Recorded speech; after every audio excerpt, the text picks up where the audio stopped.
සම්බුදු සරණයි. පින්වත් ඔබ සැමට. පින්වත්නි, බෞද්ධ ගුවන්විදුලියෙන් විසිරුවා හැරෙන දහම් මුතුවැල ධර්මදේශනා මාලාවේ පූජනීය කෝරළයාගම සරණතිස්ස ගෞරවනීය ස්වාමීන් වහන්සේ විසින් පවත්වන සතර සතිපට්ඨාන දේශනාව අරමුණු කරගෙන සිදු කරන ධර්මදේශනා මාලාවයි මෙලෙස ආරම්භ වන්නේ.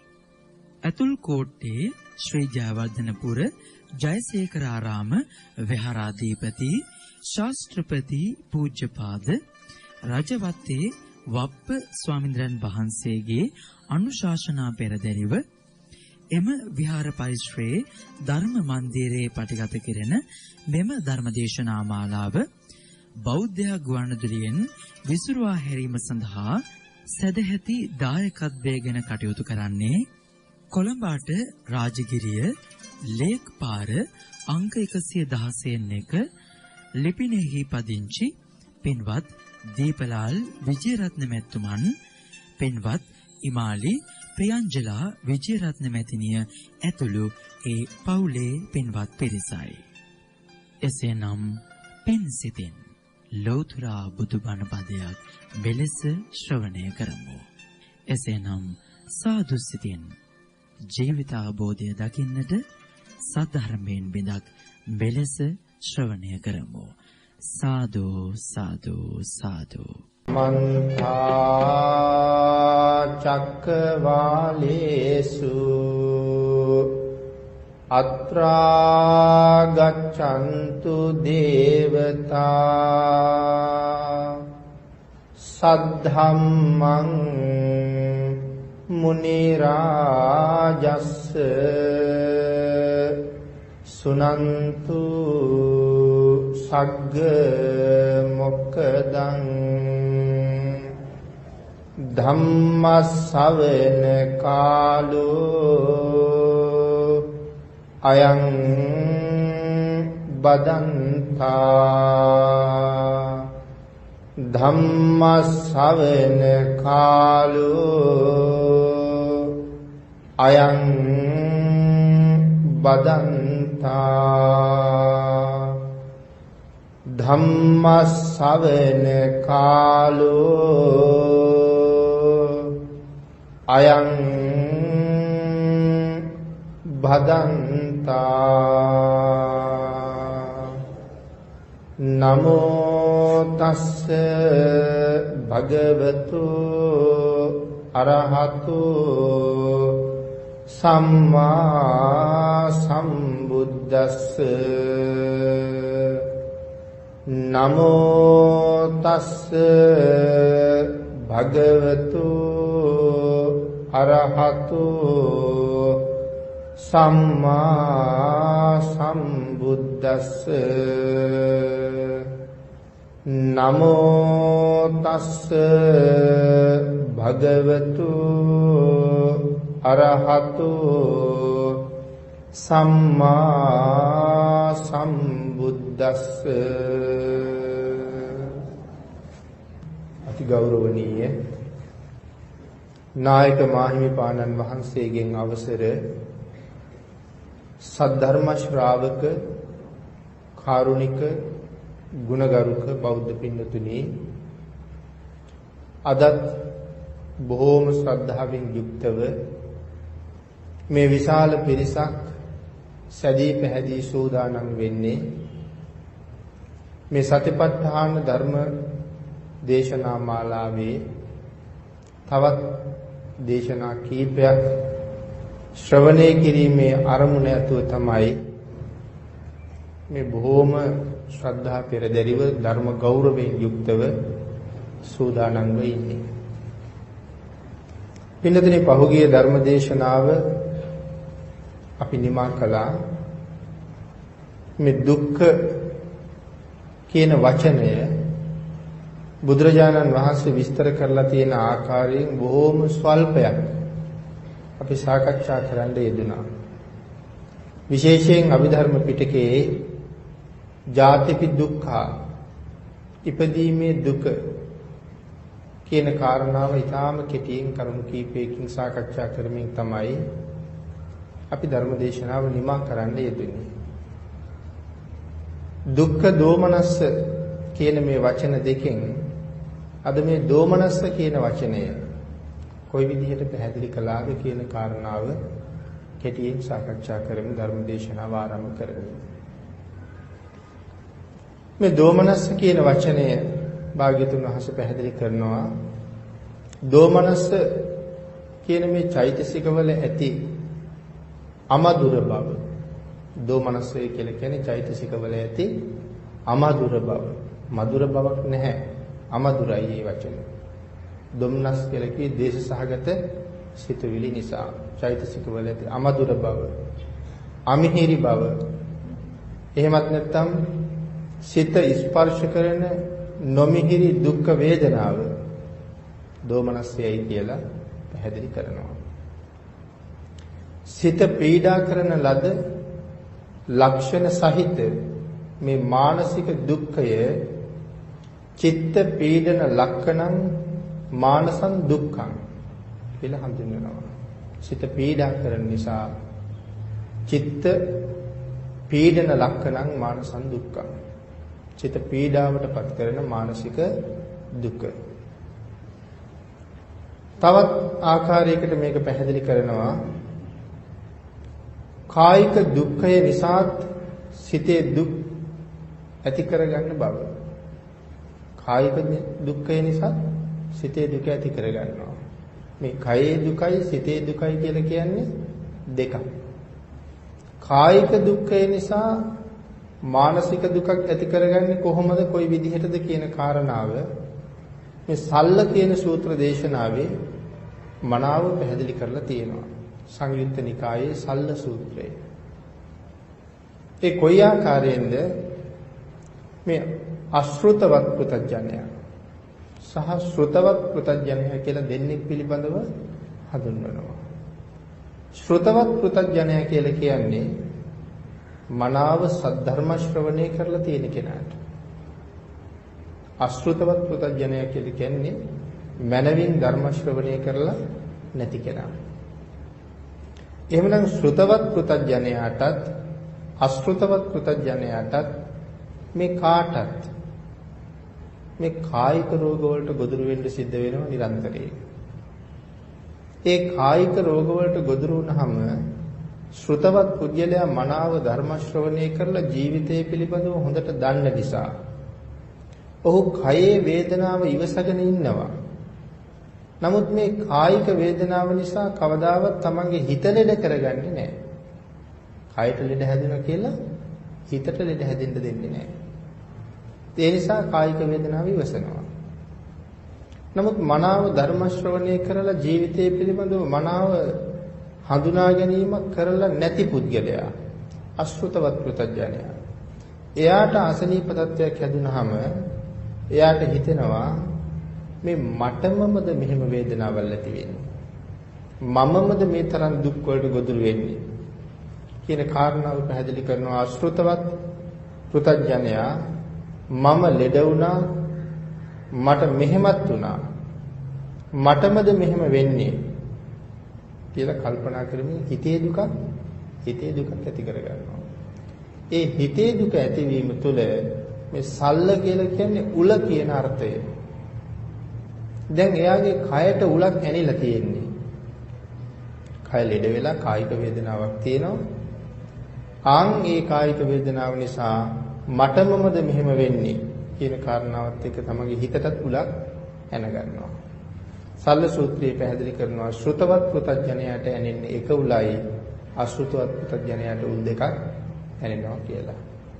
කය ලෙඩ වෙච්චාම හිත නිකම්ම එයා ලෙඩ කරගන්නවා. ඒ කාරණාවයි මෙතන පැහැදිලි කරලා තියෙන්නේ. එතන මේ කාරණාව ඊළඟට සිතේ තියෙන දෝමනස්සය නිසා තමයි මේ හිත ලෙඩ කරගන්නේ. දේශයක් ඇති වෙනවනේ අපිට අසනීපයක් ඇති වුනහම කායික වේදනාවක් දැනෙනකොට නිරන්තරයෙන් හිතට දේශය කියන ධර්මතාවය ගමන් කරනවා. මේ தත්ත්වයෙන් මිදෙන්න මනාව ධර්ම ශ්‍රවණය කරලා තියෙන එකත් වටිනවා. භාවනාවක් ප්‍රගුණ කරලා තියෙන එකත් වටිනවා. විශේෂයෙන් මෛත්‍රී භාවනාව වගේ භාවනාවක්. ශරීර අභ්‍යන්තර ආබාධ ඉවත් කරන්න පුරුදු කරලා තියෙන්න ඕනේ කියලා එතන සඳහන් කරන්නේ. අභ්‍යන්තර ආබාධ. එහෙම නැතිනම් ගත ලෙඩ වෙනකොටම හිත ලෙඩ වෙන්න පටන් ගන්නවා. ඒක අපි හැම කෙනෙකුටම තියෙන කාරණාවක්. ටිකක් අසනීප වෙනකොට අපිට කේන්ති යන ගතියක් සමහරලාට වැඩි වෙනවා. ඒ වාගේ සුළු වේදනාවක් ඉවසන්න බැරි නම් මරණ මංචකයේ ඇති වෙන වේදනාව පාලනය කරගන්න අපිට කොහොමවත් බැරුව යනවා. ඒ ඇති වෙන දරුණු වේදනාවල් ඔස්සේ ද්වේෂ සහගත සිතුවිලි පහළ වෙන්න පටන් ගත්තොත් ඒ ද්වේෂයත් එක්ක මරණයටපත් වුණොත් ඊළඟ භවයේ ඊටම අවාසනාවන්ත තැනක වෙන්න පුළුවන්. නායක පොළඟික් වෙන්න පුළුවන්, නිරයක වෙන්න පුළුවන්, යක්ෂාත්මයක වෙන්න පුළුවන්. ඒ නිසා මේ අභ්‍යන්තර ආබාධ ඉවත් කරගන්න නම් මනාව සද්ධර්ම ශ්‍රවණය කරලා ඒ පුරුදු කරලා තියෙන්න ඕනේ. භාවනාවක් වඩලා තියෙන එක තවත් තාම ඉහළ පිටුවහලක් බවට පත් වෙනවා අභ්‍යන්තර ආබාධ ඉවත් කරගන්න. එහෙමනම් දෝමනස්සේ කියන කාරණාව ඒ විදිහට පැහැදිලි කරනවා. ඒ කාරණාව තවතනක මෙන්න මේ විදිහට පින්නතුනි පැහැදිලි කරලා තියෙනවා ධර්මයේ. චෛතසික දුක සහිත පුද්ගලයා හැසිරෙන හැටි, සිතේ වේදනාව ඇති පුද්ගලයා හැසිරෙන හැටි කොයි විදිහටද කියලා පැහැදිලි කරනවා. කෙස් විසුරවා ගන්නවා, පපුවට ගහ ගන්න පටන් ගන්නවා, කරකැවෙන්න පටන් ගන්නවා, වැටෙනවා, සිහිනතුව යනවා, ආයුධ වලින් තමාටම පහර දී ගන්නවා, තම ශරීරයට විස ඇතුල් කර ගන්නවා, වස විස වගේ දේවල් පානය කරනවා, ගෙල වැළදා ගන්නවා, ගින්නට පනිනවා, වතුරට පනිනවා, තමන්ගේ අතපය තමා විසින්ම කපා කොටා විනාශ කර ගන්නවා. මේ දෝමනස්සේ සහිත පුද්ගලයා සිත වේදනාවටපත් කරගත්ත කෙනා. මෙහෙම වෙන්නේ කායික හෝ චෛතසික වශයෙන් දුක ඇති වුනහම ඒ චෛතසික වශයෙන් වර්ධනය කර ගැනීම තුල කියලා පැහැදිලි කරනවා. විශේෂයෙන් කායික හෝ චෛතසික වශයෙන් දුක ඇති වුනහම ඒක චෛතසික වශයෙන් කල්පනා කර වර්ධනය කරනවා. එතකොට ඒ දුක වැඩෙනවා. එහෙම වැඩිලා ඒක Tamanට ඔරොත්තු දෙන්නේ නැති තැනට එනවා. එතකොට ඒ පුද්ගලයා මොනවද කරන්නේ, මොනවද කියන්නේ, කාටද කතා කරන්නේ, කවුරු එක්කද කතා කරන්නේ කියන කිසිම දෙයක් ඔහුට කල්පනාවක් නැහැ. අන්න ඒ කාරණාව චෛතසික වශයෙන් වර්ධනය කර ගැනීම තුලයි මේක ඇති වෙන්නේ කියලා වෙනම පැහැදිලි කරනවා. ඒක එතනම අතහැරලා අමතක කරන්න උත්සාහ කරනවා නම් ඒක එතනින් එහාට ගමන් කරන්නේ නැහැ. නමුත් චෛතසිකම වශයෙන් කල්පනා කර වර්ධනය කරනවා. අද කෙනෙකුට කවුරු හරි බහිම්බස් වීමක් තුල දෝෂාරෝපණයක් කළොත් ඒ පුද්ගලයා සමහරට ඒක අහගෙන අද ගෙදර යනවා. හැබැයි හෙට කඩු කිනිසි අරගෙන සංවිධානය කරගන්නවා අර පුද්ගලයාට පහර දෙන්න යන්නේ. ඒ කියන්නේ අද ගෙදර ගියාට ඔහු රාත්‍රී කාලයේ පුරාම මේක චෛතසිකමය වශයෙන් කල්පනා කර වර්ධනය කරලා තියෙන්නේ. ඒ තත්ත්වය මෙතන මේ විදිහට පැහැදිලි කරලා තියෙන්නේ.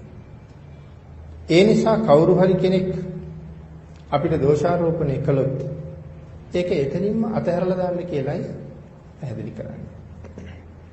එතනින් එහාට ඒක ගෙනියන්න අවශ්‍ය නැහැ. එහෙම ගෙනිච්චොත් වේදනාවටපත් වෙන්නේ කවුද? මමමයි. දෝෂාරෝපණය කරපු පුද්ගලයා නම් දෝෂාරෝපණය කරලා ගියා. එයා ඒ කාරණාව අතහැරලා ඉන්නේ. නමුත් මම ඒක මෙනෙහි කර මම අපස්ථාවයට පත් වෙමින් එහෙම මෙනෙහි කරන මොහොතක් පාසා ද්වේෂයයි ඇති වෙන්නේ. දේශසිත උපදින මොහොතක් පාසා මට අකුසලයි රැස් වෙන්නේ.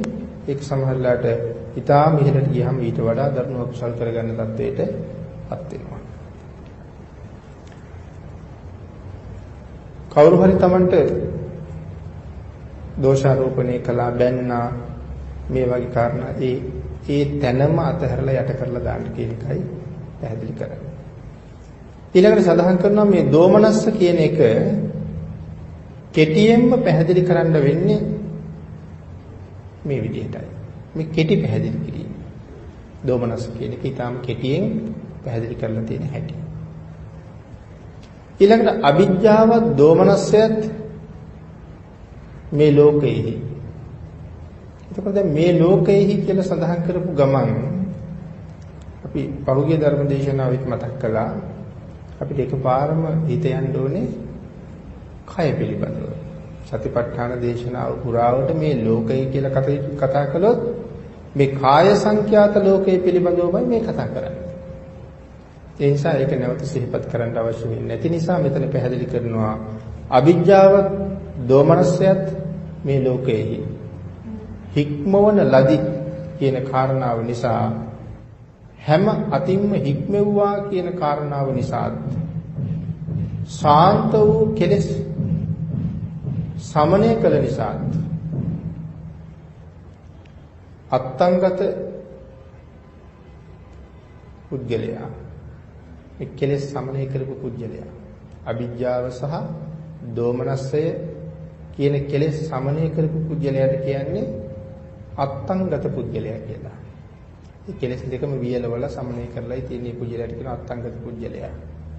මේ අවිජ්ජා දෝමනස්ස කියන ධර්මතා දෙක ඉක්ම වූ පුද්ගලයා හාත්පසින් හික්මවාගත්ත ශාන්ත බවට පත් වෙලා තමා පව් සමනය කළ ප්‍රමාණයටම තමන්ගේ පව් සමනය කළ ප්‍රමාණයටම ඊටාම නිශ්චලව සමාධිගත ප්‍රමාණයට සංසිඳිලා ඒ කෙලෙස් ජය ගන්නවා කියන ආකාරය පැහැදිලි කරන්නේ අප්පිත දි අප්පිත කියලා.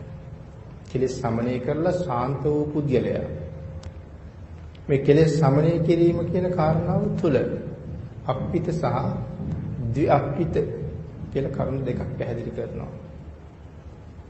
විශේෂයෙන් තමා තුළ යොදාගෙන මේ අවිජ්ජා දෝමනස්ස කියන ධර්මතාවය විමසනවා. විශේෂයෙන් තමා තුළ යොදා ගන්නවා අවිජ්ජාව සහ දෝමනස්සය කියන එක තමන් තුළ. එහෙනම් අවිජ්ජා කියලා කියන්නේ දැඩි ලෝභාදී සිතුවිලි. දෝමනස්සය කියලා කියන්නේ දේශේ මුල් කරගත්ත සිතුවිලි. මේවා තමන් තුළ යොදා ගන්නවා. වෙන බාහිරට යවන්නේ මා තුළ කොයි ආකාරයෙන් මේවා ක්‍රියාත්මක වෙනවද? දැන් මට ද්වේෂය උපදිනවා, දැන් මට ලෝභය උපදිනවා කියන කරුණු තමන් තුළින් මෙනෙහි කර මේ කාරණා ටික වියලවල දාන්න මෙයා යම් කරනවා. අන්න එහෙම වියලලා දාන පුජ්‍යලයට කියනවා සෝසිතා කියලා. තමා තුළින්ම මේ දේවල් මෙනෙහි කරලා වියලලා දාන කෙනාට කියනවා සෝසිතා. වියලවාගෙන විනාශ කරලා දාන්න කියලා පැහැදිලි කරනවා. සෝසිතා. වියලවල විනාශ කරලා දාන්න. ඒ කාරණාව තවත් පැහැදිලි කරනවා බ්‍යන්ති කතා. බ්‍යන්ති කතා කියලා කියන්නේ විනාශ කරලා වියලවල දාන්න කියන කාරණාව. විනය්‍ය ලෝකයේ අවිජ්ජා දෝමනස්ස. වියලවල විනාශ කරලා දාන කාරණාවට අපෝ කියනවා විනය්‍ය ලෝකයේ අවිජ්ජා දෝමනස්ස. ඊළඟට වෙනතුරු පැහැදිලි කරනවා ඉද භික්ඛවේ භික්ඛු කායේ කායානුපස්සී විහෙරති ආතාපි සම්පජානෝ සතිමා විනය්‍ය ලෝකේ අවිජ්ජා දෝමනස්සං කියන කොටස. අපි මේ සාකච්ඡා කරන්නේ සූත්‍රයේ තියෙන වචන ටික. මේ එක එකට සූත්‍රයෙන් ඒ වචන පැහැදිලි සූත්‍රයේ තියෙන වචන ටිකට අට කතාවෙන් සහ සූත්‍රයෙන් තේරුමක් පැහැදිලි කරලා තියෙන හැටි තමයි මේ සාකච්ඡා කරන්නේ. ඒ නිසා ධර්ම කාරණාවම පැහැදිලි වෙන්න ඕන නිසා මේ කරුණ මේ විදිහටම සූත්‍රයේ තියෙන වචන වලින්ම සාකච්ඡා කරන එක ධර්ම කාරණාවට හානියක් නොවෙන්න අපිට වටින නිසා මේ විදිහට සාකච්ඡා කරනවා. මෙහි ඊටාම පැහැදිලිව උපදෙස් දීලා තියෙනවා මේ කාරණාවේ අර්ථය මනාව විමසන්න. ඉද භික්ඛවේ භික්ඛු කායේ කායානුපස්සී විහෙරති ආතාපි සම්පජානෝ සතිමා විනය්‍ය ලෝකේ අවිජ්ජා දෝමනස්සං කියන කාරණාව මනාව විමසන්න පැහැදිලිවම උපදෙස් දීලා තියෙනවා. මේ පදවල අර්ථය පදයක් ගානේ මනාව විමසන්න කියලා. එක වචනයක් අතහැරලා තිබුණොත් ඒක කොතනදී හරි අතහැරිච්ච පාඩුව අපිට මුණ ගැහෙනවා තේරුම් ගන්න බැරුව කියලා. ඒ නිසා පදයක් ගානේ විමසන්න කියලා කියනවා. අට කතාවේ ප්‍රමාණයටම ක්‍රමයටම සංසන්දනය කරමින්ම මේ වචනවල අර්ථයේ තේරුම් ගත යුතු බව පැහැදිලි කරනවා. සූත්‍රයත් එක්ක අට කතාවෙන් පැහැදිලි කරන ප්‍රමාණයටම තේරුම් ගන්න කියලා සඳහන් කරනවා. මේ සඳහන් කරන්නේ සතිපට්ඨාන සූත්‍රයේ විතරක් කියවලා සෑහීමකටපත් වෙන්න එපා කියන එකයි. මෙහෙම සඳහන් කරලා තියෙන්නේ මේ භාවනා ක්‍රමයේ අධ්‍යයනය කරගෙන යන කෙනා මේ සතිපට්ඨාන සූත්‍රයේ විතරක් කියවලා මේ භාවනා ක්‍රමයේ අධ්‍යයනය කරන්න බෑ. සතිපට්ඨාන සූත්‍රයේ විතරක් කියවලා ඒක අධ්‍යයනය කරලා ඉදිරියට යන්න බැරි බව මනාවම ඉස්සරහා අපිට සාකච්ඡා කරන්න හම්බ වෙනවා සූත්‍ර කීපයක කරුණු. ඒ කරුණුත් එක්ක අපිට පැහැදිලි වෙනවා. ඊළඟට මේ දේශනාවේ ඉස්සරහට අපිට හම්බ වෙනවා පටිච්ච සමුප්පාදය. ඒ පටිච්ච සමුප්පාදය කියන කාරණාවෙන් අපිට පැහැදිලි වෙනවා සාමාන්‍යයෙන් අපි හැම කෙනෙක්ම මේ දැනගෙන ඉන්න පටිච්ච සමුප්පාදය.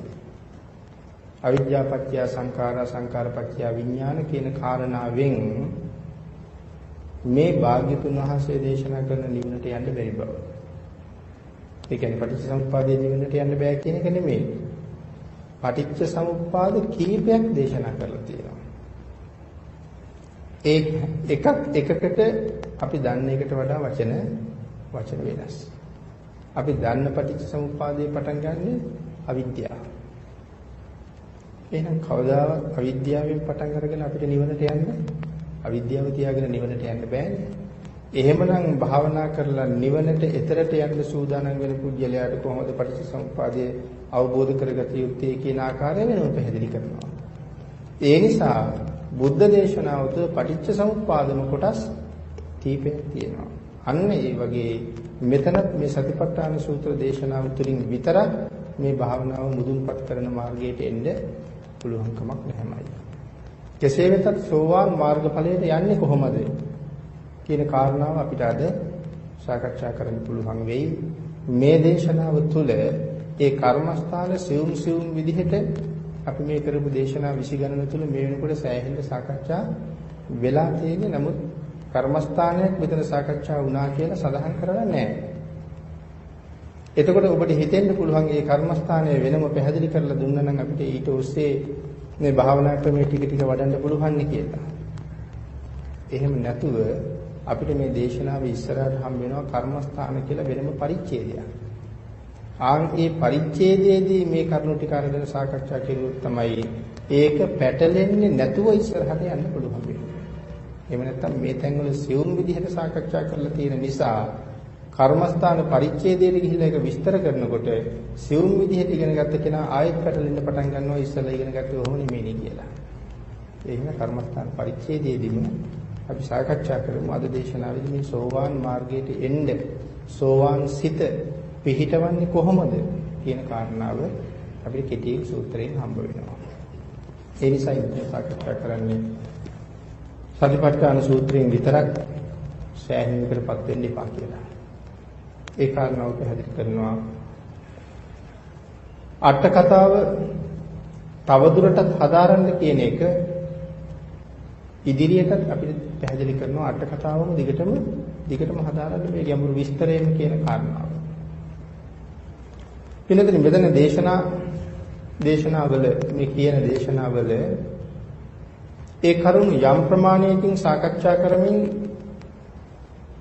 පැහැදිලි කරමින් ඉස්සරහට යන්න කියලා පැහැදිලි කරනවා. යම් ප්‍රමාණයකින් සාකච්ඡා කර ඉස්සරහට ගිහිල්ලා කර්මස්ථාන පරිච්ඡේදයේදී ඒක සාකච්ඡා කරා. මෙන්න මේ ආකාරයට වේදනා සිතෙහි වේදනාවන්හි සිතෙහි ඇතිවෙන ධර්මයන්හි සිහිය යොදවමින් සිතේ ඇතිවෙන වේදනා සහගත ධර්මයන් පිළිබඳව සිහිය යොදවමින් ආතාපි සම්පජානෝ සතිමා කියන ආකාරයටම අවිද්‍යා දෝමනස්ත විස්තර කරනවා. ආතාපි සම්පජානෝ සතිමා කියන ආකාරයටම පැහැදිලි කරන්න කියලා සඳහන් කරනවා. මේ ආකාරයට මේක පැහැදිලි කරනකොට වේදනානුපස්සනාව විස්තර කරලා තියෙනවා. දැන් අපි කායානුපස්සනාව මේ වෙනකොට යම් ප්‍රමාණයක සාකච්ඡා කරලා තියෙනවා.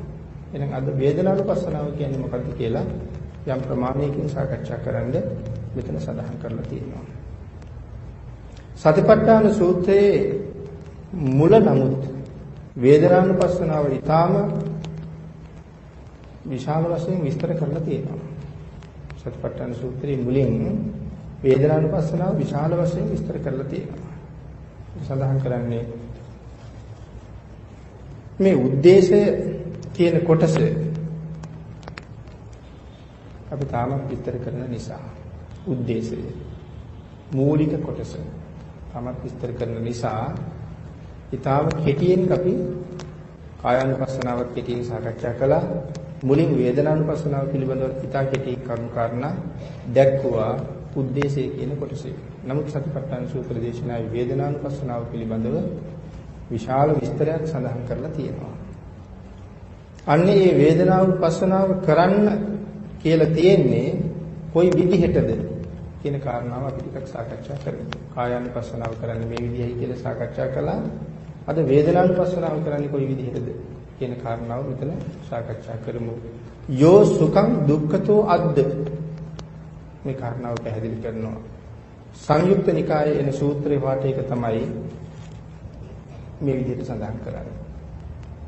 යෝ සුඛං දුක්ඛතෝ අද්ද මේ සූත්‍රයේ එන ගාථාවක්.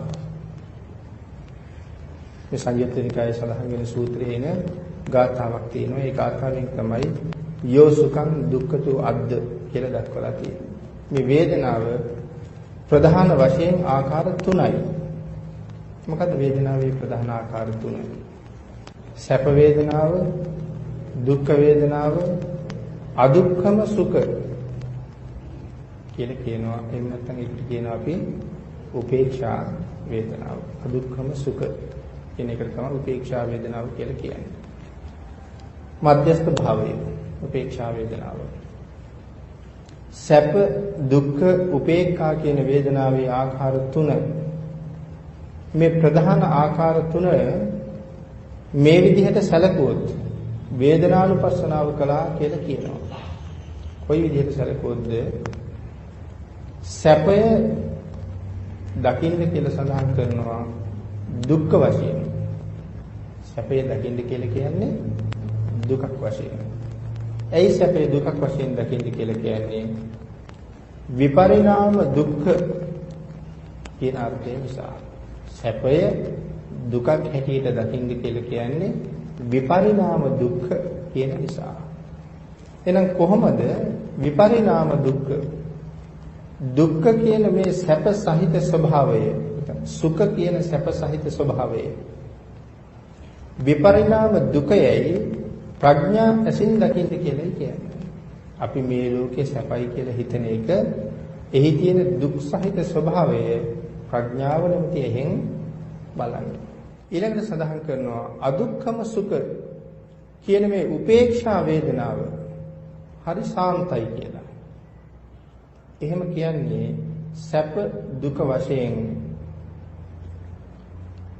රත සැප දුක වගේ රත නැති නිසා සිවුම් නිසා දැන් රත නැති නිසා සිවුම් නිසා ප්‍රත්‍යක්ෂ වශයෙන් සංසිඳිලා නැති නිසා අනිත්‍යයි උපේක්ෂා වේදනාව.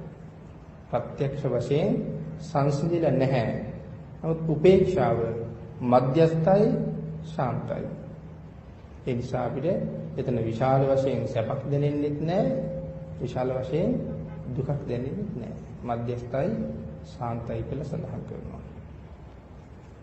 ඊළඟට සඳහන් කරනවා මේ ගාථාවේ තියෙන්නේ අදුක්ඛම සුඛං සන්තං අදුක්ඛම සුඛං සන්තං අද්වක්ඛිතං අනිච්චතු උපේක්ෂා වේදනාව ශාන්තයි නමුත් එය අනිත්‍ය වශයෙන් දකින්න කියලා පැහැදිලි කරනවා. ශාන්තයි සැප දුක අතර තියෙනවා. හැබැයි මේක හැමදාම එහෙම පවතින්නේ නැහැ. හැමදාම අපට උපේක්ෂාවෙන් ජීවත් වෙන්න පුළුවන් නම් අපි මීට වඩා මීට වඩා යහපත් විදිහට දකිනවා. නමුත් හැමදාම උපේක්ෂාවෙන් ඉන්න බැහැ අපිට. කොයි පැත්තකට හරි බර වෙනවා. ඒ උපේක්ෂාව කියන එක පැය ගණන් අපි ගාව තියෙන්නම තේරෙන්නේ නැහැ. මේ දෙපැත්තෙන් කොහට හරි ද්වේෂ පැත්තට හරි කොහට හරි බැහැ ගන්නවා. ඒ නිසා හැම වෙලාවෙම පවත්වන්න බෑ. අනිත්‍ය වශයෙන් මේක දකින්නේ හින්දා වෙනස් වෙනවා. මෙන්න මේ විදිහට හරියටම දකින භික්ෂුව උපශාන්තව හැසිරෙනවා කියලා සඳහන් කරනවා. අරහත්ත්වයටපත් වෙනවා කියන කාරණාව තුළ. මෙන්න මේ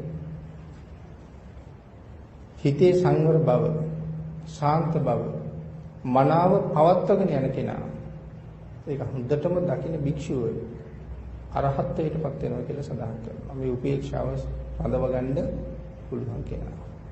එහෙනම් මේ භාවනා ක්‍රමය තුළින් මේ ප්‍රගුණ කරවලා දෙන්න හදන්නේ මේ උපේක්ෂා බව මනාව තහවුරු කරවන්න. අපේ හිතේ රඳවලා තියන්න. මේ උපේක්ෂා වේදනාව ඇති වෙලා නැති වෙන නිසා, తాවකාලික නිසා, නিত্য කියන ධර්මතාවයට ප්‍රතිපක්ෂ නිසා, විරුද්ධ නිසා අනිත්‍යයි කියලා සඳහන් කරනවා. නিত্য කියන ධර්මතාවයට එන්නෙම නෑ උපේක්ෂා වේදනාව. ඒකට ප්‍රතිපක්ෂමයි. ඒ නිසා අනිත්‍ය වශයෙන් දකින්න කියලා සඳහන් කරනවා. මේ විදිහට වේදනානුපස්සනාව කරන භික්ෂුවක් ඉන්නවා නම් අන්නේ භික්ෂුව අරහත්ත්වයටපත් වෙනවා. වේදනානුපස්සනාව. ඒ කියන්නේ වේදනාව නිකන් අරමුණු කරන්නේ. එක්ක කය වේදනාව, ගතේ වේදනාව, වේදනාව තියෙනවා.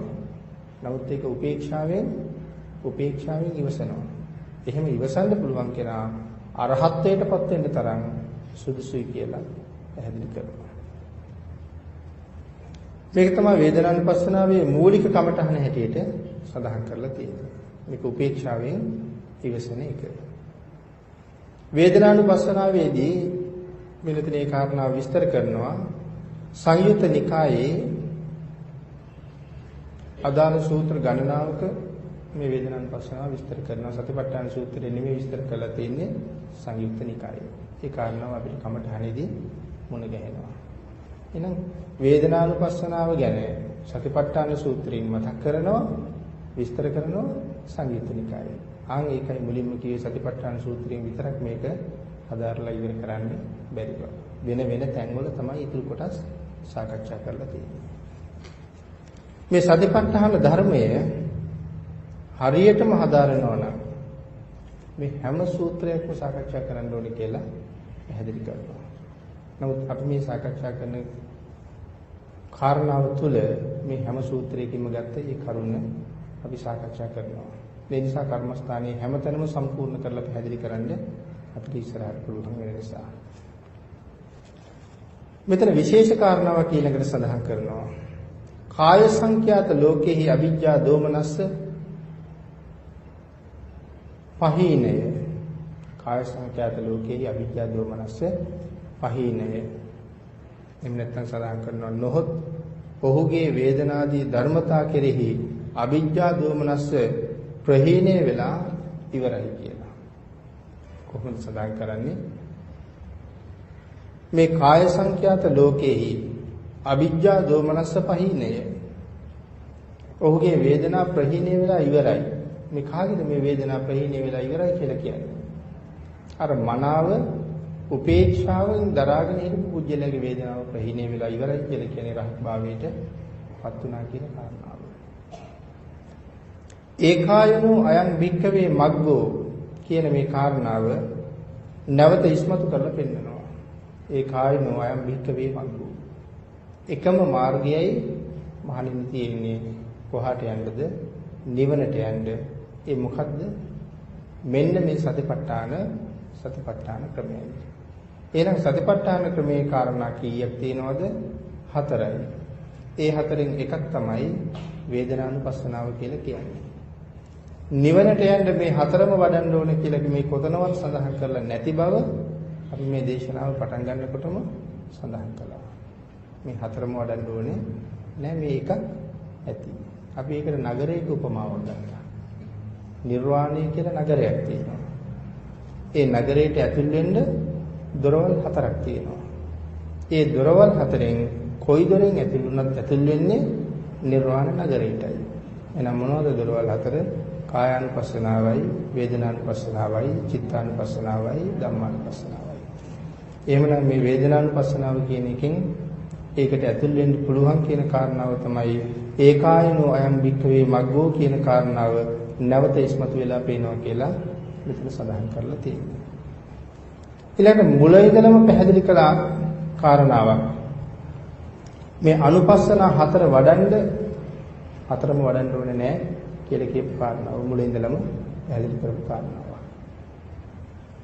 කායානුපස්සනාවේදී අවිජ්ජා දෝමනස ප්‍රහීණය වෙනවා නම් වේදනානුපස්සනාවේදී වෙනමම අවිජ්ජා දෝමනස ප්‍රහීණය කරන්න වෙන්නේ නැහැ. එහෙනම් කායානුපස්සනාවෙන් අවිජ්ජා දෝමනස ප්‍රහීණය වෙනවා, වේදනානුපස්සනාවෙන් අවිජ්ජා දෝමනස ප්‍රහීණය වෙනවා. ධම්මානුපස්සනාවෙන් සහ චිත්තානුපස්සනාවෙන් අවිජ්ජා දෝමනස ප්‍රහීණය වෙනවා. ඒකයි මේ කෝකෙනිත් නිවනට යන්න පුළුවන් වෙන්නේ. මේ ක්‍රම හතරෙන් කෝකෙන් ගියත් අවිජ්ජා දෝමනස ප්‍රහීණය කරගෙනම තමයි යන්න වෙන්නේ.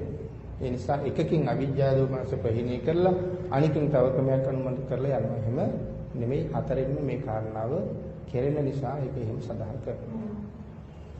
මේ අනුපස්සන කෝක කළත් අපි සියලු දෙනාම නිර්වාණ නගරයටම ඇතුල් වෙනවා කියන කාරණාව නැවත නැවත විශේෂයෙන් පැහැදිලි කරනවා. මේ හතරෙන් කෝක කළත් එකම තැනට ගමන් කරනවා කියන කාරණාව. ඊළඟට වෙන්නේ මේ තරම් අපි සාකච්ඡා කරේ. මේ තරම් කාලයක් සාකච්ඡා කරන්න එහෙනම් ඒකේ මේ හතරෙන්ම එකම තැනකට යනවනම් මේ තරම් සාකච්ඡා කරලා පැහැදිලි කරන්න දෙයක් තියෙනවද කියන කාරණාව. මේ සතිපට්ඨාන සූත්‍රයේ උද්දේශ වාරය අපි මේ සාකච්ඡා කළේ උද්දේශ කියන කොටස විතරයි. මූලික කොටස විතරයි උද්දේශ වාරය. ඒකායනෝ අයම් භික්ඛවේ මග්ගෝ කියන කොටස විතරයි මෙච්චර කල්ම සාකච්ඡා කරලා තියෙන්නේ. ඊළඟට පිළිතුරු මෙතන සඳහන් කරනවා ශෝක පරිදේව කියන ධර්මතා දෙක, දුක්ඛ දෝමනස්ස කියන ධර්මතා දෙක, මේ දෙකම ජය ගන්න හැටි කියන ක්‍රමයක්. සත්තානං විසුද්ධිය. මේ දෙක ජය ගැනීම තුළ සත්වයා විසුද්ධියටපත් කරනවා. සත්තානං විසුද්ධිය. සත්‍යයන් විශේෂයෙන් පිරිසිදු කරනවා. මේක ක්‍රමයක්. සත්වයා විශේෂයෙන් පිරිසිදු කරනවා. දෙවෙනි ක්‍රමය ඥානයන් අධිගමනය කරන්න ලැබෙනවා. සත්‍යය පිරිසිදු කරනවා, ඥානයන් අධිගමනය කරන්න ලැබෙනවා. නිර්වාණය සාක්ෂාත් කරන්න ලැබෙනවා කියන ආනිසංස 3 තියෙන මේ ආනිසංස 7ක් ලැබෙන සතර සතිපට්ඨානයේ වැඩිීමේ මූලික උද්දේශය මෙයයි කියලා පැහැදිලි කරනවා. ප්‍රධාන වශයෙන් ලැබෙන ආනිසංස 3 සත්‍යය පිරිසිදු කරනවා, ඥානයන් අධිගමනය කරන්න ලැබෙනවා, නිර්වාණය සාක්ෂාත් කරන්න ලැබෙනවා කියන මේ ආනිසංස 3.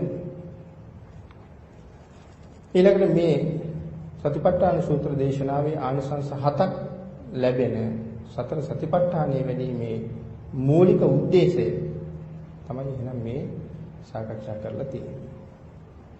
ඒ උද්දේශයේ දෙවෙනි කොටස ඉද භික්ඛවේ භික්ඛු කායේ කායානුපස්සී විහෙරති ආතාපි සම්පජානෝ සතිමා විනීය ලෝකේ අවිජ්ජා දෝමනස්සං ආදී වශයෙන් සතිපට්ඨාන දේශනාවේ පැහැදිලි කරන උද්දේශයේ දෙවෙනි කොටස.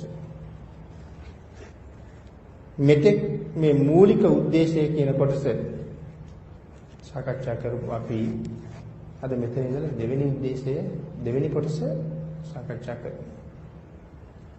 ඒ දෙවෙනි කොටස ඉද භික්ඛවේ භික්ඛු කායේ කායානුපස්සී විහෙරති ආතාපි සම්පජානෝ සතිමා විනය්‍ය ලෝකේ අවිජ්ජා දෝමනස්සං ආදී වශයෙන් සූත්‍ර දේශනාවේ පැහැදිලි කරනවා. මෙන්න මේ කායානුපස්සනාවේ කොටස් 14ක් තියෙනවා. කායානුපස්සනාවේ කොටස් 14ක් තියෙනවා. එයින් පළවෙනි කොටස ආනාපාන සති කොටසයි. මේ කොටස් 14 පළවෙනි එක ආනාපාන සති කොටස. භාග්‍යතුන් වහන්සේ ප්‍රකාශ කරන්නේ කැමැති ප්‍රශ්නයක් අහලා විස්තර කරනවා. කැමැති ප්‍රශ්නයක් අහලා විස්තර කරනවා. කවුද ඒක විස්තර කරන්නේ? භාග්‍යතුන් වහන්සේමයි. පිළිතුරු දෙන අදහසින්ම තමයි ප්‍රශ්නේ අහලා තියෙන්නේ. අපේ උත්තරය බලාපොරොත්තු වෙන්නේ නෙමෙයි. පිළිතුරු දෙන අදහසින්ම භාග්‍යතුන් වහන්සේම ප්‍රකාශ කරන කැමැතිව ප්‍රශ්නයක් අහලා පැහැදිලි කරලා තියෙනවා.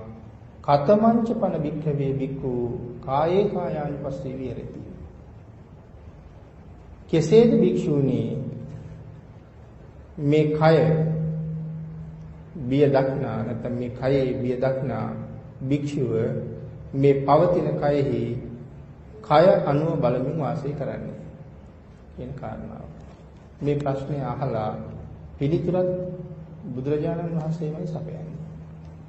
ඉද භික්ඛවේ භික්ඛු අරඤ්‍යගතෝවා. කයෙහි කය අනුව බලමින් වාසය කරන භික්ෂුව කෙසේද කටයුතු කරන්නේ? ඉද භික්ඛවේ භික්ඛු අරඤ්‍යගතෝවා. මෙහි භික්ෂුණී කියලා සඳහන් කරනවා.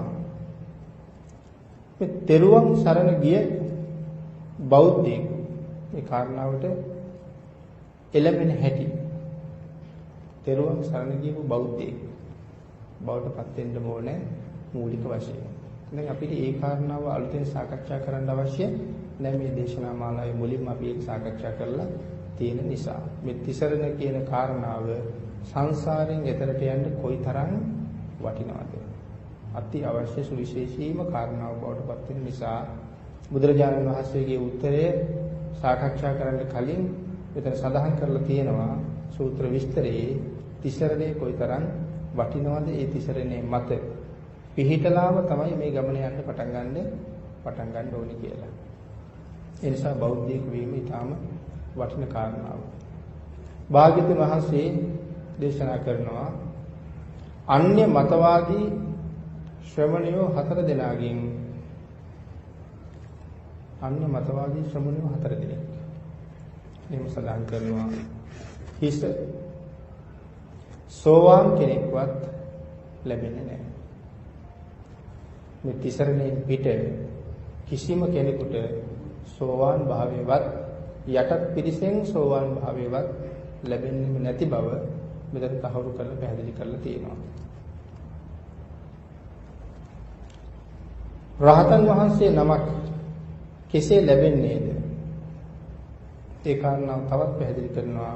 විදර්ශනා ඥාන මාත්‍රයක්වත් සෝවාන් භාවයේ තබා විදර්ශනා ඥාන මාත්‍රයක්වත් තිසරණ නැති කෙනාට ලැබෙන්නේ නැහැ. විදර්ශනා ඥානය කියලා කියන්නේ සෝවාන් වෙන්න කලින් ලැබෙන එක. එහෙමනම් තිසරණෙන් නැති කෙනෙකුට විදර්ශනා ඥාන මාත්‍රයක්වත් ලැබෙන්නේ නැහැ. හැබැයි ඉතින් විදර්ශනාව කියලා කියන්නේ සෝවාන් නොවුණා කියලා කිව්වට ලොකු බලයක්. බොහෝ දේවල් දකින්න පුළුවන් බලයක් තමයි විදර්ශනාවක් කියලා කියන්නේ. එතෙන්ටවත් එන්න බෑ තිසරණේ නැත්තම්. භාග්‍යවතුන් වහන්සේම සොයාගත්ත විශිෂ්ටතම මේ දේශනා මාත්‍රය විදර්ශනාව. වෙන කිසිම ශාසනයක වෙන කිසිම ශාස්ත්‍රවරයෙක් දේශනා කරලා නැති සම්මා සම්බුදු ශාසනයට විතරක් සුවිශේෂී කාරණාවක් බවට පත් වුණ මේ විදර්ශනාව. එහෙනම් එතෙන්ට එන්න ශාසනයට විතරක් සුවිශේෂී ක්‍රමයක් නම් විදර්ශනාව. ශාසනයේ ඇතුල් වෙන්නේ නැතුව මේ විදර්ශනාව ලබන්න පුළුවන්කමක් නැහැ. ඒ නිසා මේ තිසරණය පිළිබඳ වැඩි නැවත මෙතන සිහිපත් කරලා තියෙනවා. මේ නිර්මල ධර්මයේ රත්නයක් ධර්මයේ හැම වෙලාවෙම රතනයක් වගේ දකින්න කියලා දේශනා කළේ. ධර්මයේ විතරක් නෙමෙයි තෙරුවනම රතනයක්. අපි රතන කියන කාරණාව සාකච්ඡා කළා. අපි අවසනාවට අපිට පින් නැති හින්දාද කොහෙද අපිට රතන වැටහෙන්නේ නැහැ. වැටහෙන්නේ නැති අපි රතන දැකලා නැති හින්දා. එහෙනම් පූර්ණක යක්ෂයා ගාව තිබිච්ච පාණික්‍ය ශක්විති රජෙකුට පහළ වෙන මැණික මේ රතන වලින් යම් ප්‍රමාණයක දේවල්. එහෙනම් එහෙම රතන අපි කවදාවත් දැක්කේ නැහැ. ඒ සියලුම රතනයන්ට වඩා උත්තමයි ධර්ම රතනය, නැත්නම් බුද්ධ රතනය, ධර්ම රත්නය, සංඝ රත්නය, සියලු රත්නයන්ට වඩා උත්තමයි. අර රත්න දැකලා වැටහිලා නැති හින්දා බුද්ධ රත්නය කියන එක තේරෙන්නේ නැහැ. එහෙනම් බුදුරජාණන් වහන්සේට විතරක්ම සුවිශේෂී වූ ක්‍රමයක්, බුද්ධ ශාසනයට විතරක්ම සුවිශේෂී වූ ක්‍රමයක් තමයි මේ විසුද්ධිය කියන කාරණාව. විදර්ශනාව කියන කාරණාව. ඒ කාරණාවයි මෙතන මේ නිතර පැහැදිලි කරන්නේ. කොහොමද කියන එක තැනක පැහැදිලි කරනවා ත්‍රිපිටකය අපි කොහොම තේරුම් ගන්නද? භාග්‍යවතුන් වහන්සේගේ ත්‍රිපිටකය අපි කොහොමද තේරුම් ගන්නේ? මේ පිටකය මනාව තේරුම් ගන්න නම් බුද්ධ රත්නය පිළිබඳව අප්‍රමාණ ශ්‍රද්ධාවක් තියෙන්න ඕනේ. බුද්ධ රත්නය පිළිබඳව අප්‍රමාණ ශ්‍රද්ධාවක් තියෙන්න ඕනේ. ශ්‍රද්ධාව නැතිනම් බුද්ධ රත්නය පිළිබඳව ඒ පිටකේ තේරෙන්නේ නැහැ. වර්තමානයේ නම් ත්‍රිවිධ රත්නය පිළිබඳව විතරක් ලොකු ශ්‍රද්ධාවක් දක්වන්නේ නැහැ. බුදුරජාණන් වහන්සේගේ දේශනාවේ මේ ත්‍රිපිටකය පිළිබඳව ශ්‍රද්ධාවක් දක්වන බව පේන්නත් ඇතැම් වෙලාවට නැහැ.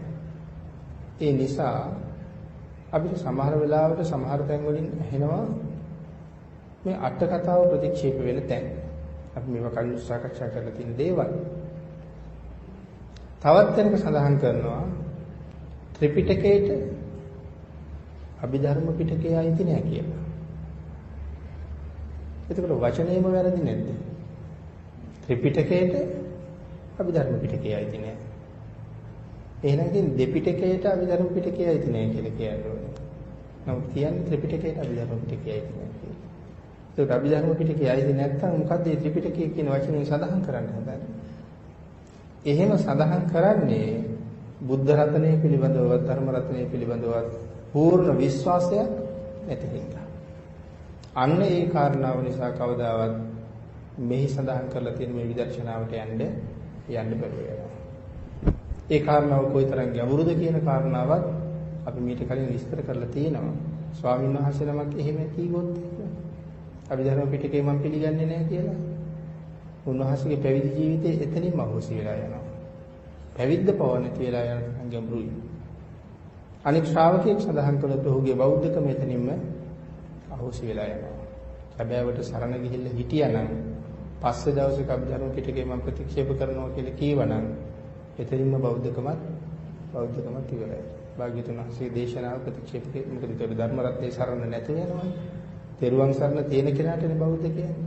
එතකොට ධර්ම රත්නයේ සරණ නැති වෙනවා. එතකොට බුද්ධ සහ සංඝ එහෙම සරණ යන්න කවදාවත් බෑ. ඒ නිසා මේක හරි ගැඹුරු කාරණාවක්, මේ තුනුරුවන් කියන කාරණාව. අභිධර්ම පිටකේ ප්‍රතික්ෂේප කළොත් ධර්මස්කන්ධ කොච්චරද? අපි කියන 84000 කියලා. මේ ධර්මස්කන්ධ 84000න් ධර්මස්කන්ධ 42000ක් වදින අභිධර්ම පිටකේ. විනය පිටකේ සහ සූත්‍ර පිටකේ තියෙන 42000යි අභිධර්ම පිටකේ තනියම දරනවා ධර්මස්කන්ධ 42000ක්. එහෙනම් පිටකේ ප්‍රතික්ෂේප කළා කියලා කියන්නේ මේ ධර්මස්කන්ධ 42000ක් ප්‍රතික්ෂේප කරලා Tamanට තනියම නිවන් දකින්න පුළුවන් වගේ. එහෙම නැත්නම් භාග්‍යතුන් වහන්සේ කරපු දේශනාවෙන් අපිට තනියම රිංගලා ගිහිල්ලා අපිට හොයාගන්න කොටස් මේකේ ඉතුරු කරලා තියෙනවා. නැත්නම් ඒ දේශනාව පාදක කරගෙන කෙටි මාර්ග අපිට හොයන්න ඉතුරු කරලා තියෙනවා වගේ. අපිට හොයන්න කෙටි මාර්ග මේ දේශනාවේ නැහැ. හේතුව කෙටිම මාර්ගයයි මේ පැහැදිලි කරලා තියෙන්නේ. ඊට වඩා මේක කෙටි කරන්නම බෑ. කරන්න තියෙන කෙටිම තැනින් තමයි මේ ඇවිල්ලා තියෙන්නේ. ඒ හින්දා තමයි මේ 84000ක් ධර්මස්කන්ධයේ පොත් 57කට සීමා වෙලා තියෙන ත්‍රිපිටකය. කොයි තරම් කෙටි කරලාද? වචන 100ක් විස්තර කරන්න ඕන වචනය එක වචනින් ලියලා තියෙනවා. ඒකයි ත්‍රිපිටකයේ විතරක් කියවලා මේ ධර්මයේ තේරුම් ගන්න බැහැ. ඊළඟට විස්තරාත්මක දේශනාවට තමයි මේ අට කතාව කියලා කියන්නේ ධර්මයේ විස්තර කරලා තියෙන තැන. මේකට කියන්නේ භාග්‍යතුන් වහන්සේගේ ප්‍රකීර්ණක දේශනාව කියලා. එවනම් අට කතාව කොහොමද ප්‍රතික්ෂේප කරන්නත් බෑ. ඒක භාග්‍යතුන් වහන්සේගේම දේශනාවයි අටුවාව කියලා කියන්නේ. එවනම් මේ සඳහන් කිරීමේ විදර්ශනා කියන ඥාන මාත්‍රයක් ලබන්න පවා කවදාවත් රත්නත්‍ර ප්‍රතික්ෂේප කරලා ඉතින්ට එන්න බැහැ කියන කාරණාව. ප්‍රතික්ෂේප කිරීම කියන කාරණාව කරන්න පුළුවන් නම් කාටද කරන්න පුළුවන්? මේ ධර්ම රත්නේ යම් කොටස් වෙනස් කරන්න පුළුවන් නම් ඒක සරියුත් මහ රහතන් වහන්සේටවත් කරන්න බෑ. කරන්න පුළුවන් නම් කරන්න පුළුවන් ලෞතර බුදුරජාණන් වහන්සේ නමකට විතරයි. පසේ බුදුරජාණන් වහන්සේ නමකට ඒක අවබෝධ කරන්න පුළුවන්. පසේ බුදුරජාණන් වහන්සේට බුදුනේ අන් අයට පැහැදිලි කරවන්න බැරි වුණාට උන්වහන්සේට ඒක අවබෝධ කරන්න පුළුවන්. සරියුත් මහ රහතන් වහන්සේ කියන කොයිතරම් ප්‍රබල කෙනෙක්ද? ආත්ම 500ක් ඍෂි ප්‍රෞජ්ජාවෙන් පැවිදිච්ච කෙනෙක්. ආත්ම 500ක්ම ඍෂිවරයෙක් හැටියට පැවිදිලා ඉඳලා තියෙන්නේ අන්තිම ආත්මෙට එන්න කලින්. අපේ ශාසනයේ මේ බ්‍රහ්මචර්යාව කියන කාරණාව අත්‍යන්ත බ්‍රහ්මචාරී කියලා සඳහන් කරන බ්‍රහ්මචාරීවරු ඉන්නේ කෙනයි. අත්‍යන්ත බ්‍රහ්මචාරී. ඒ සරියුත් මහ රහතන් වහන්සේ විතරයි. ඇයි අත්‍යන්ත බ්‍රහ්මචාරී කියලා කියන්නේ? ආත්ම 500ක්ම ඍෂිවරයෙක් හැටියට පැවිදි වෙලා ඉන්නේ. මේ ආත්ම 500 තුල මේ රාගය කියන ධර්මතාවයේ කොයිතරම් උන්වහන්සේ වේලවල තිබ්බද කියන කාරණාව සඳහන් කරනවා. මේ රැස් කරගත්තා වූ සියලුම පුණ්‍ය සම්භාර ධර්මයන් මේ සියලුම දෙනාට අනුමෝදන් වේවා. සද්ධර්ම ශ්‍රවණය කළ ලංකා වාසී ලෝක වාසී සියලු දෙනාටම සම්‍යක් දෘෂ්ටික දිව්‍ය රාජ මණ්ඩලයටත් බ්‍රහ්ම රාජ මණ්ඩලයටත් අත්පත් වේවා. උන්වහන්සේලාටත් ඔබ අප සියලු දෙනාටමත් ඊ타ම ඉක්මන් භවයක ඊ타මත්ම කෙටි කාලයකින් සුඛ සහගත ප්‍රතිපදාවෙන් ආර්ය සත්‍ය අවබෝධයෙන් සැනසීම සඳහා මේ පුණ්‍ය ධර්මයන් පාරමී වේවා කියලා ප්‍රාර්ථනා කරමු. ආකාසට්ඨා ච බුම්මට්ඨා දේවා නාග මහිද්దికා පුඤ්ඤන්තං අනුමෝදිත්වා චිරං රක්ඛන්තු ලෝක සාසනං දේවෝ වස්සතු කාලේන සස්ය සම්පatti හෝතු ච හේතෝ භවතු ලෝකෝ ච රාජා භවතු ධම්මිකෝ